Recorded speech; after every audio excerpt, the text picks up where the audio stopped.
ہم مسلمان تو ہیں لیکن نمازی نہیں ہیں. ہم رمضان میں نماز تو پڑھتے ہیں لیکن دیگر مہینوں میں ہماری زندگیوں میں نماز نہیں ہے.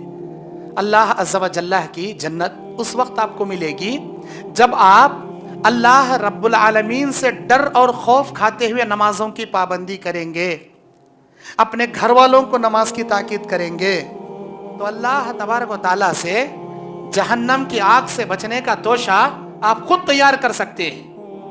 نماز انسان کی زندگی کا اہم پہلو ہے. نماز پڑھو گے، مومنوں میں شامل رہو گے، نماز چھوڑو گے، اللہ عز و جل تمہیں کافروں میں جگائے گا اور مشرکین کے ساتھ اٹھا کر جہنم میں پٹک دے گا. اے ایمان والو، اپنے آپ کو، اپنے گھر والوں کو جہنم سے بچاؤ. مطلب کیا؟ خود نماز کی پابندی کرو، اپنے گھر والوں کو نماز کی پابندی کرنے کے بارے میں بتاؤ، نماز کی پابندی کی تاکید کرو. آج ہماری زندگی میں نماز نہیں. ہم آخرت کی تیاری کیسے کریں گے؟ اپنے گھر والوں کو آخرت کے عذاب سے کیسے بچائیں گے؟ خود کیسے بچیں گے؟ توحید پر قائم رہنا ہے، شرک سے بچنا ہے، نماز کی پابندی کرنا ہے، ہر کام اللہ کو راضی کرنے کے لیے خلوص للہیت کے ساتھ کرنا ہے. یہی ہے آخرت میں نجات کا ذریعہ.